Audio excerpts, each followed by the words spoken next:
ओम नमो भगवते वासुदेवाय नमः।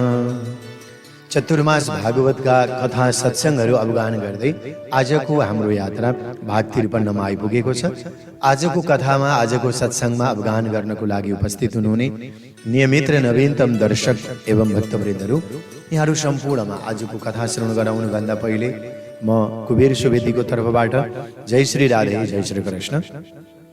हिजो 52 भागमा हामीले भरतजीका चरित्रहरू सुन्यौं र हिजो शुक्रबार नै टेलिफोनहरू पनि आउने गर्दछ र धेरैले भरतजीको कथा, चतुर्मास कथा, भरतजीको कथाले चाहिँ बडा आनन्द ऊर्जा मिल्यो भन्ने कुराहरू बोध गर्नुभयो। अनि त्यो पालकीमा बोकेर हिँडेको चाहिँ अझै विस्तारले सुन्न पाए पनि हुन्थ्यो भनेर कतिजनाले मनका भावनाहरू पनि कमेन्ट मार्फत लेख्नुभयो। अति नै धेरै हामी नजिक भएका छौँ भक्तवृन्दहरू, आज हामी टाढा छैनौँ। आज यो भागवत रूपी कथा गंगाले, चतुर्मासको कथाले हामी सबैलाई एकै ठाउँ बनाएको छ। यहाँहरूको प्रेम श्रद्धाको लागि सदैव वन्दना गर्दछु। अब आज अझै धेरै आनन्द आउँछ कि जस्तो लाग्छ। प्रत्येक दिन आनन्दमय बनिरहेको छ, प्रत्येक दिन तपाईहरु हाम्रो लागि ऊर्जामय बनिरहेको छ। आज भाद्र शुक्लको चतुर्थी हो, जसलाई हामी गणेश चतुर्थी पनि भन्दछौँ। गणेशजीको जन्मदिन हो, आज प्राकट्य दिवस हो।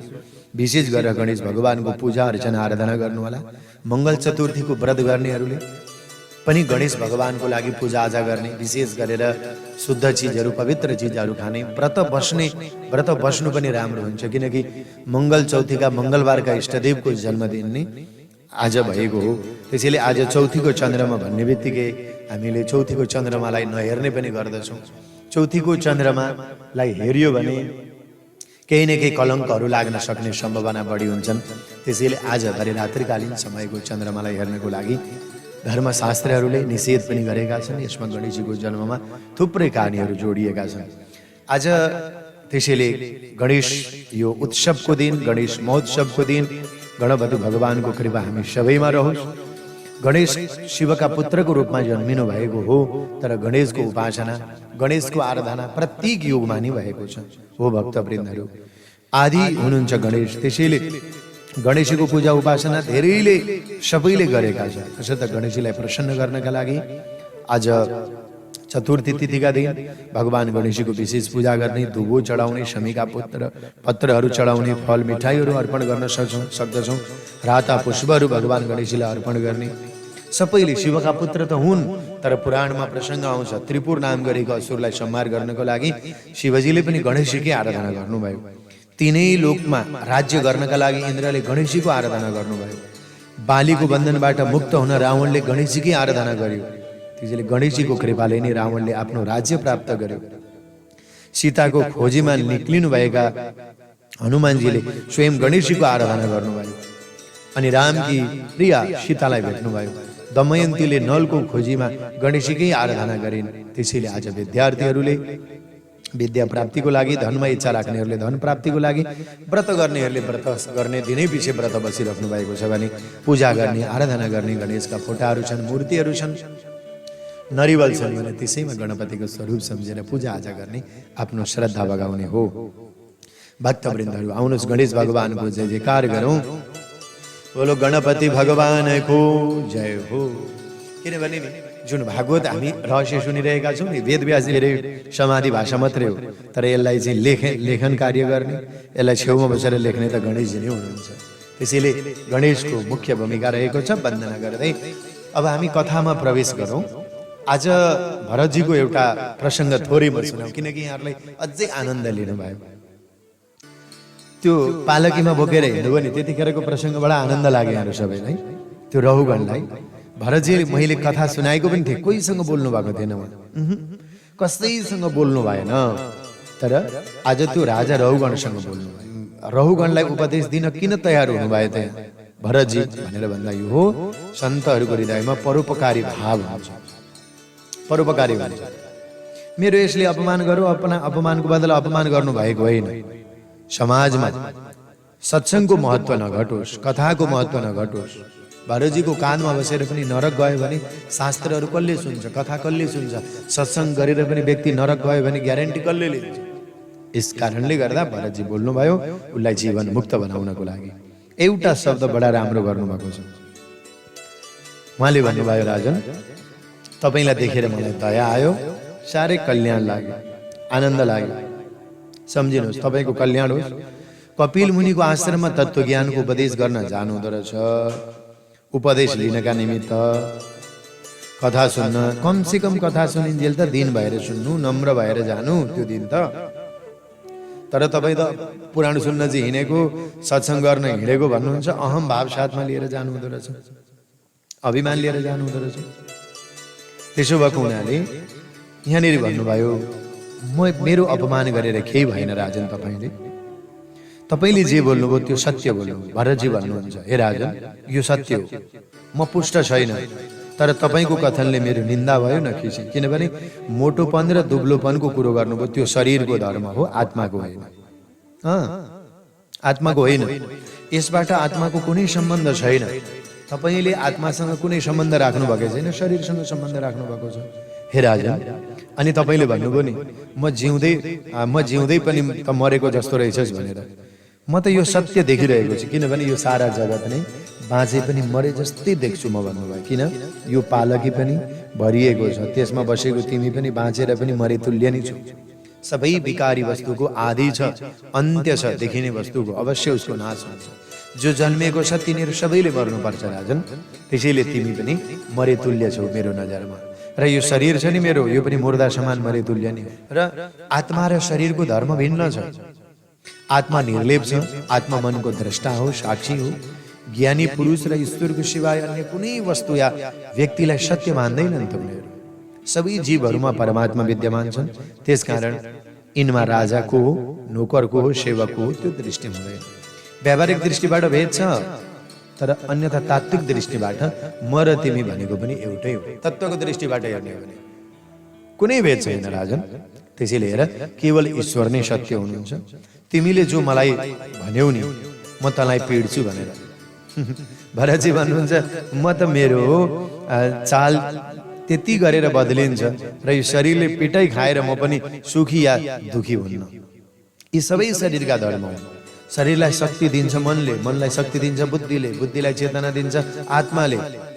म शरीरको धर्मले मलाई प्रभावित गर्न सक्दैन, मलाई त आत्माको धर्मले प्रभावित पर्छ राजन। यस प्रकार म हिँडिरहेको छु। कमिला आदिमा मेरो गोडो पनि मुनि आएर कहीँ नकुल्छन्। हिँड्दा हिँड्दै कहीँ मबाट पाप नभइजाओस् यस्तो सोचेर म उफ्रेर हिँड्छु। मेरो श्रीकृष्ण सबैमा विराजमान हुनुहुन्छ। म मेरो परमात्मालाई सबैतिर देख्छु। यी कमिलाहरूका पनि परमात्मा, मेरा पनि परमात्मा म एकै देख्छु। यी जीव जन्तुहरूको ख्याल गरेर हिँड्छु, नकुल जीवन भनेर। कमिलामा पनि ईश्वर सम्झेर यस्तो भाव गर्छु। म कृष्णको चिन्तन गर्दै हिँड्छु, भगवत चिन्तन गर्दै हिँड्छु। जड भरतको यस्तो विद्वतापूर्ण वचन सुनेर राजाले विचार गर्यो, ओहो यो त बहुला होइन रहेछ, परमहंस हुने विद्वान हुन्। कस्तो परिवर्तन आयो, मैले चिन्न सकिनँ। चिन्नेलाई राम भक्त, नचिन्नेलाई पागल जस्तै छ। चिन्नेले पो राम भन्छन् त, नचिन्नेले त पागलै भन्छन्। ओहो यिनै कुनै अवधु सन्त जस्तो लाग्छ। वेदान्तको कठिन सिद्धान्त भनिरहेका छन्, यिनको ब्रह्मनिष्ठ अलौकिक छ। मैले यिनको अपमान गरी धेरै ठुलो हानि गरेँ। पालकीबाट हाम फाले राजा तल, अनि जो मार्न भनेर तयार भएका थिए नि त्यो सन्तलाई कुट्न भनेर, हेप्न भनेर, तमाम दण्ड दिन भनेर तयार थिए, त्यही राजा अहिले कुनै सन्तको वन्दना गरिरहेका छन्। हेर्नुहोस् कति आनन्द होला। त्यही सन्तको वन्दना गरिरहेको छ, भरतकै वन्दना गरिरहेका छन्। अब भरतजी निर्विकारी हुनुहुन्छ। रहुगणद्वारा अपमानित भएर पनि, सम्मानित भएर पनि उहाँलाई कुनै अवस्थामा उहाँको समस्थिति नै थियो, विषम स्थिति थिएन। न क्रोध आयो गाली गर्दा, न दुःख भयो, न यत्रो प्रशंसा गरे, न सुख भयो। सन्तको परीक्षा उसको मनोवृत्तिद्वारा हुन्छ, वस्त्रद्वारा होइन। तर पनि यहाँ के भन्नुहुन्छ, पेन्ट लगाए पनि, जुत्ता लगाए पनि, क्याप टोपी लगाए पनि केही फरक पर्दैन। एउटा कुरो भनौँ यहाँहरूलाई, वंशद्वारा नि वंशाणुगतद्वारा सन्त हुन सरल छ क्या। हजुरबालाई सुगर भयो भने बुवालाई पनि एकदम सम्भावना हुन्छ नि, होइन? डायबिटिजको सम्भावना हुन्छ। अब बुवालाई भयो भने छोरालाई हुन्छ, छोरालाई भयो भने नातिलाई। डक्टरले सोध्छ नि डायबिटिज भयो भने बुवालाई थियो, हजुरबालाई थियो, आमालाई थियो, हजुरआमालाई थियो, वंशाणुगत क्या। त्यसैले वंशद्वारा सन्त हुन सजिलो छ, तर हृदयद्वारा सन्त बन्नु बडो कठिन छ। चतुर्मासको कथाले हामीलाई कपडाद्वारा होइन, हाम्रा बुबा सन्त थिए कि थिएनन्, हजुरबाले घर छोडे कि छोडेनन्, हजुरबाले माछा मासु खाए, हजुरबाले मदिरा खाए, न, यो गराउँदैन। चतुर्मास भागवत कथाले के भन्छ, व्यावहारिक रूपमा परमार्थमा मन लगाउन सिक। मेरा हजुरबाले त गर्दै गरेनन्, मेरा हजुरबाले यसो गरेका थिए, बुवालाई यसो न, वंशावळबाट सन्त बन्नु हुँदैन। अब हामीले आफ्नो द्वारा अस्ति कथा श्लोक आयो नि हैन, हाम्रो कल्याण हामीले आफूले बाटो पनि बनाउनु पर्दछ हो। यसकारण त्यसैले अब हामी हृदयद्वारा सन्त बन्ने, सायद यो चतुर्मासको कथाले हामीलाई धेरैले सन्त बनाइसक्यो। जान्न चाहिँ नि भक्तवृन्दहरू सबै कुरो जान्नुपर्छ कि, जान्न चाहिँ सबै, जस्तो जमाना आउँछ नि त्यस्तै जान्नुपर्छ। तर के हो भने हृदयद्वारा सन्त बनेर जान्यो भने साह्रो आनन्द हुन्छ। रौगणले क्षमा मागे, मैले तपाईँको अपमान गर्ने मैले गरेँ, मलाई अब कहीँ पनि ठाउँ छैन, त्यसो भएको हुनाले मलाई माफ गरिदिनुहोस् भनेर तमाम क्षमा याचना गरे। सन्त मुसुक्क हाँस्नुभयो, किनकि भरतजी भन्नुहुन्छ, राजन यो सबै मिथ्या हो, यो तिमीले मलाई स्तुति गर, प्रशंसा गर, यो सबै मिथ्या हो। थोरै आश र सम्भावना त जरुर होला, तर भरतजी त ब्रह्मज्ञानी हुनुहुन्थ्यो, उहाँलाई मान र अपमानले के फरक पार्थ्यो र। त्यसैले यहाँनिर भन्नुहुन्छ, राजन यी सबै शरीरका धर्मको बारेमा यो मनको खेल हुन्छ। मनको खेलले गर्दा नि मलाई कहिले मृग बन्नु पर्यो। मनको सुधार भए पछाडि जगत सुध्रिन्छ। मन मृगका बसमा फसेको थियो, त्यसैले म मृग पनि बने, पशु पनि बने। राजा आज म यस स्वरूपमा आएको छु, तर परमार्थ तत्त्वको बोध मलाई भइरहेको छ। त्यसैले शरीर जस्तो होस् केही फरक पर्दैन, कालो होस् कि गोरो होस् कि केही फरक पर्दैन। तर राजन तिमीले मलाई सोध्छौ को भनेर मलाई नसोध, तिमी स्वयं आफूले सोध तिमी को हौ भनेर। तिमी शुद्ध आत्मा हो, तिमी जाग्रत हौ, तिमी स्वप्न हौ, सुसुप्ति तिनै अवस्थाहरूको साक्षी आत्मा त तिमी नै हौ नि, अरू केही होइन नि राजन। त्यसैले ज्ञानीजनहरू जगतलाई सत्य मान्दैनन्, संसारमा उनीहरूलाई के भन्दछन्, संसारमा बस्छन्, सबै थोक प्रविधिहरू सुविधाहरू लिन्छन्, तर मनले कल्पित मान्दछन्। त्यो मनले कल्पना गरेको छिटो पुगिन्छ सुविधा लिने। त्यसैले यो जगत भनेको नि राजन स्वप्न जस्तै छ। जस्तो प्रकारले स्वप्न झुटो भए पछाडि मानिसलाई त्यो सपनाले रुवाउँछ, कसैलाई हँसाउँछ, कसैलाई तर्साउँछ, त्यस्तै प्रकारले यो मिथ्या जगत पनि मानिसलाई, केवल यो जीवलाई रुवाउने, यसले तर्साउने हो। तर त्यसैले हामीलाई भागवतले के गराउँछ, यो जडभरतको कथाले के गराउँछ भने हृदयबाट सन्त बनाउँछ। मेरा हजुरबा सन्त हुनु भएन, केही फरक पर्दैन। हजुरबाले मांस मदिरा खानुभयो, तपाईँ हाम्रो हजुरबाले केही फरक पर्दैन। आफू सन्त, आफू सरल बनाउँछ हो। त्यसैले एउटा कुरो, अब आज एउटा साह्रो राम्रो दृष्टान्त सुनाउन मन लाग्यो। आहो आज थोरै समय लागे पनि लागोस्, आखिरी जिन्दगीमा 4 महिना अझ के भन्छ अधिक मासले गर्दा 5 महिनासम्म सत्सङ्ग गर्न पाइएको छ। आधी घन्टा त हो नि हैन। हामीले अरू सबै कामधाम त हाम्रा गरे तापनि निकाल्छौँ। परमात्माले जसलाई बोलाउनुहुन्छ, इच्छा गर्नुभएको छ, उहाँहरूले समय निकालिराख्नु भएको छ। भक्तवृन्दहरू संसारमा प्रेम बढाउँछौँ भने नि जन्म जन्मान्तरमा रुनु पर्छ। त्यसैले संसारमा बस्ने, खुसी हुने, तर प्रेम परमात्मासँग सम्बन्ध गाँच्ने हल्का रूपले, एक गहिरो रूपले होइन फेरि ला भोलिदेखि त लामो पूजा पो गर्नुपर्ने रहेछ भनेर फेरि ना, त्यो कदापि पनि होइन। हृदयबाट, आत्माबाट, भावनाबाट, श्रद्धाबाट हो यो कुरालाई मनन गर्नुपर्छ। हाम्रो यही हो जीवन। त्यसैले हाम्रा शास्त्रहरूले भन्छन्, कसैलाई नठग, तिमी एक दिन ठगिन्छौ। कसैलाई नहेपे एक दिन तिमीलाई हेप्छौ। तिमी धर्मको भरोसा गर, अध्यात्मको भरोसा गर, भागवतको भरोसा गर। चलाखी र बेइमानीको आदत गर्दै नगर। हेर्नु त, चलाखी र बेइमानीको आदत गर्दा के भयो परिस्थिति? किन त्यस्तो काम तिमीले गर्यो भने तिमीलाई पनि कसैले चलाखी गर्छ। संसारमा यस्तो किसिमले रहनु, यहाँको पनि काम चल्दै जाओस्, परलोकको मार्ग पनि उज्जवल बन्दै जाओस्। गोविन्द भगवानको जय हो। कस्तो आनन्द हो। यस्तो बसौँ, यसरी बसौँ, यहाँको पनि काम चलोस् क्या। मालिक इतना दीजिए जामे कुटुम्ब समाय, मैं भी भूखा ना रहूं और साधु न भूखा जाए। हे गोविन्द, हे ईश्वर, मलाई यति धन दिनुहोस् के मालिक इतना दीजिए जामे कुटुम्ब समाय, छोरा छोरीलाई पढाउन सकेसम्म होस्, आफ्नो समय परिस्थिति अनुसार होस्। अब कोरोनाले नै डामाडोल बनाइदियो भने त के गर्ने र होइन, हामी सबैलाई रुवाइरहेको छ, तर्साइरहेको छ। त्यसो भएको हुनाले यो परिस्थिति संसारलाई भनेको हो, तपाईँ हामी एकजनालाई मात्रै होइन।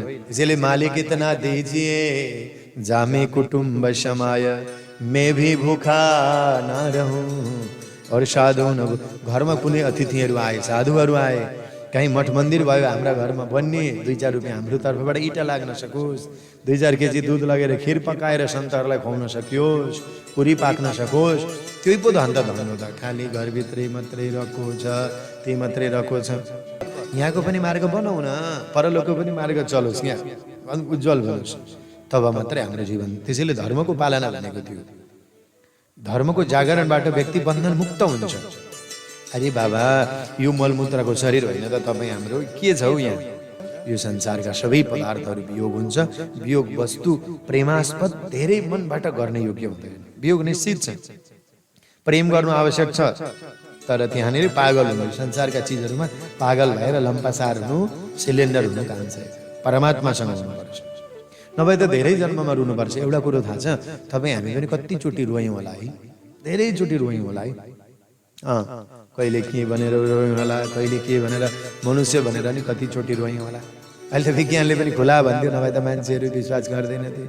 फेरि पनि जन्मनु हुन्छ भनेर भन्दा, पुरानो कपडा फाटिसकेपछि नयाँ कपडा त धारण गर्छौँ, भाषांसी जीर्णानि यथा विहाय, होइन?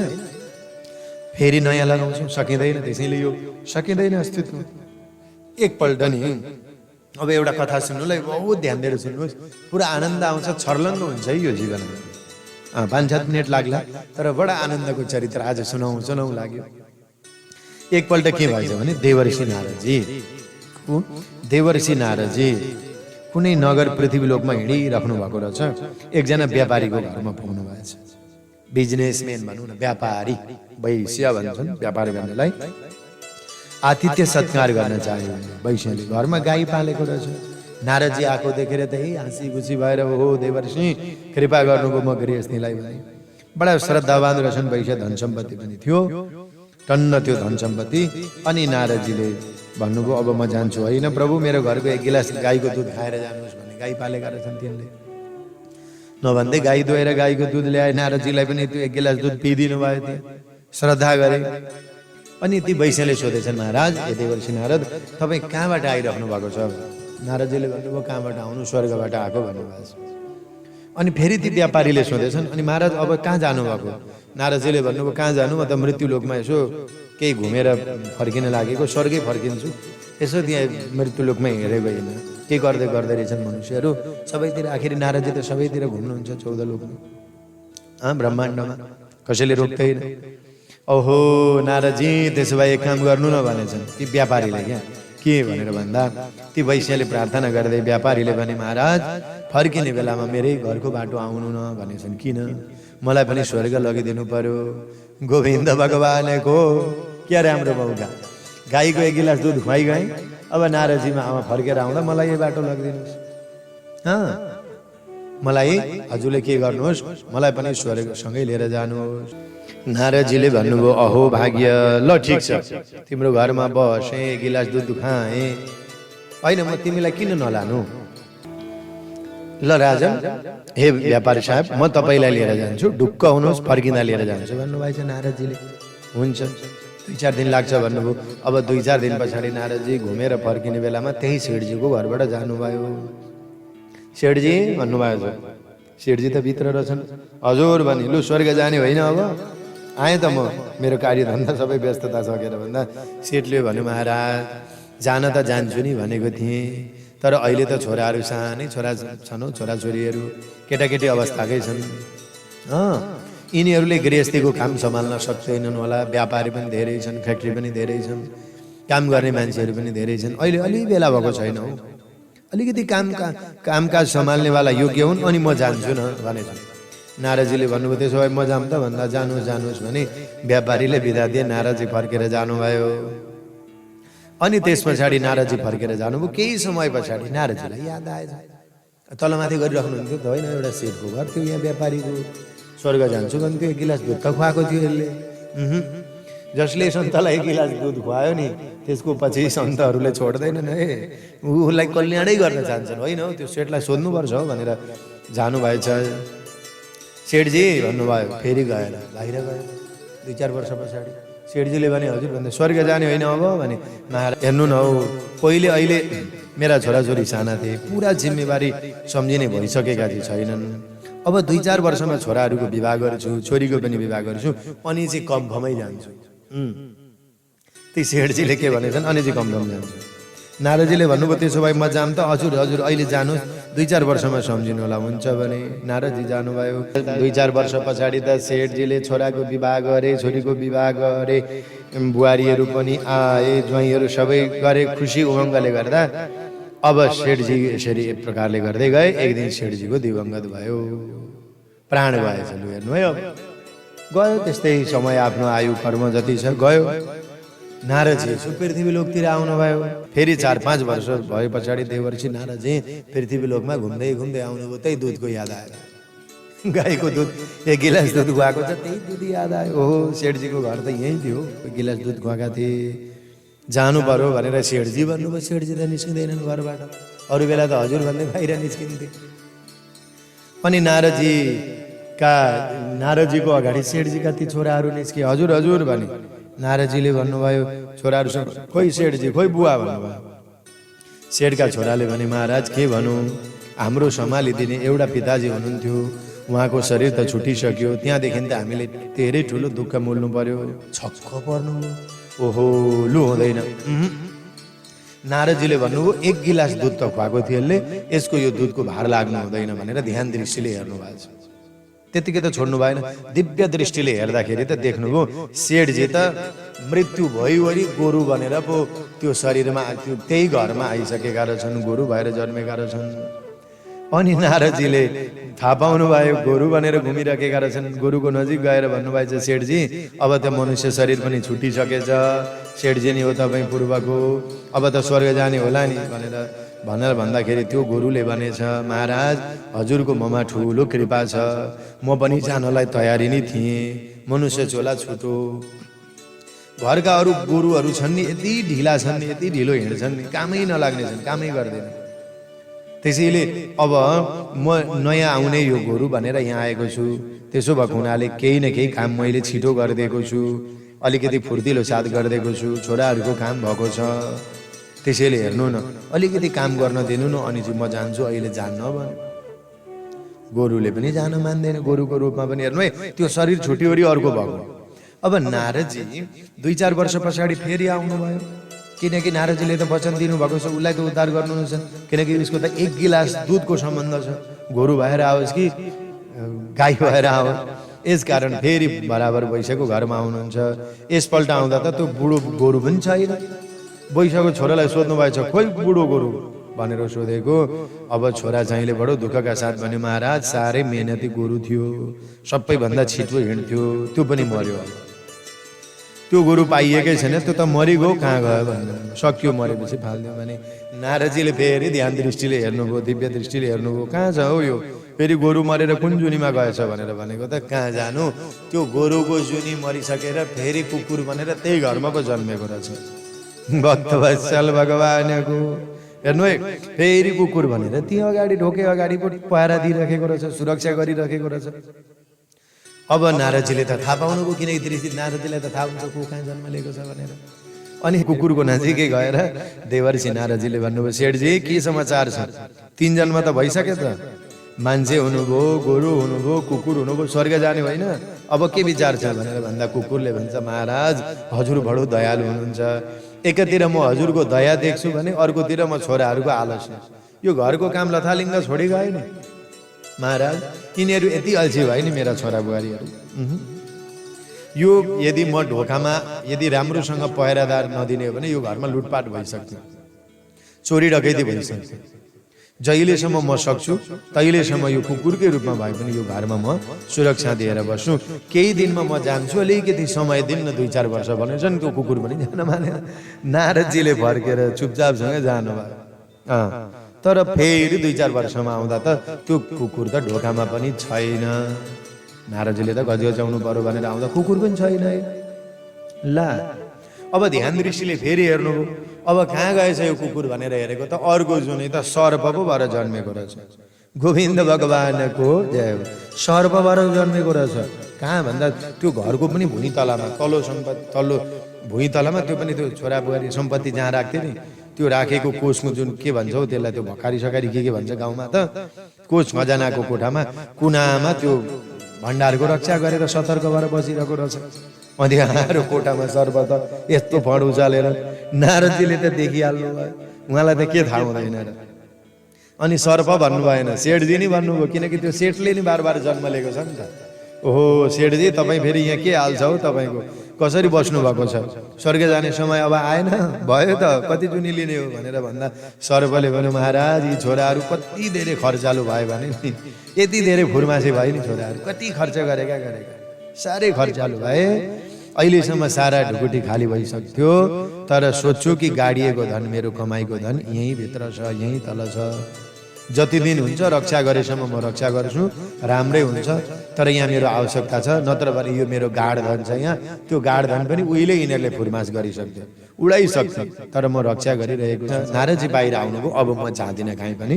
उसको जेठो छोरालाई बोलाउनु भएछ नारदजीले, ठुलो छोरालाई बोलाउनु भयो। छोरालाई बोलाएर भन्नुभयो, बाबु तिम्रो घरको यो ढुकुटी छ नि, भित्र कोष छ नि, त्यो भण्डार हो, त्यो धन राखेको ठाउँ। हजुर हजुर भन्नु ठुलो छोरोले। त्यो कोठाको कुनामा एउटा भयङ्कर कालो सर्प छ है, विषालु सर्प छ। उसले कसैलाई यदि ठुङ्गिहाल्यो भने उसको ज्यान जान्छ, त्यस्तो विषालु सर्प छ। त्यसकारण हेर त्यो सर्पलाई लट्ठीले हानेर भगाइदेऊ। गोविन्द भगवानको बडा समाजबाट आनन्द आउँछ। नारदजीले के भन्नुभयो, त्यो सर्पलाई हानेर भगाइदियो, यसरी हान। नारदजीले भन्नुभयो, हेर उसको टाउकोमा लट्ठी नलागोस् है, पछाडि हाने भने, किन उनीहरूकै बाबु नि त, नारदजीलाई त थाहा छ नि त, नखुट्टा भन्दै हुनुहुन्छ। मर्न चाहिँ नपाओस् है बाबु, मर्न नपाओस्, शिरमा नकुट है, आखिरी सर्प हो, पुच्छरमा कुट, पछाडि कुट। के भन्छ, पछाडि कुट भनेर भन्दा हुन्छ भन्यो। जेठो छोरो भयो, भित्र भण्डारबाट त्यो सर्पलाई पछाडि हान्दै बाहिर फापा फुप त गर्छ नि त्यो सम्पत्तिको। तर अब मान्छेको जात, मान्छेसँग के लाग्छ होइन, बिच भएर पनि डराउँछ सर्प। तर अब नारदजीले मर्न दिनु हुँदैन भन्नुभयो। अनि ढुकुटी बाहिर लगेर, घर बाहिर लगेर, पर बारीमा लगेर फाँकिदियो भन्नुभयो। देवर्षि नारदजीले कुर्दै लगेर ढुकुटीबाट, त्यो भण्डारबाट बाहिर निकालिदिए। महात्माको सन्तको आदेश थियो, सधैँ थियो, घर बाहिर पुर्याएर छोडिदिए। अब सेठका छोराहरू काममा लागे।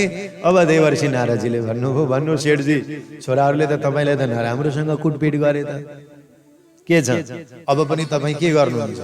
फेरि फर्केर गएर त्यही धनको रक्षा गर्ने, कुटाइ खाने कि अब फेरि स्वर्ग जाने? भक्तवत्सल भगवानको स्वर्ग जाने भन्दा सर्प भन्छ, हुन्छ महाराज अब त म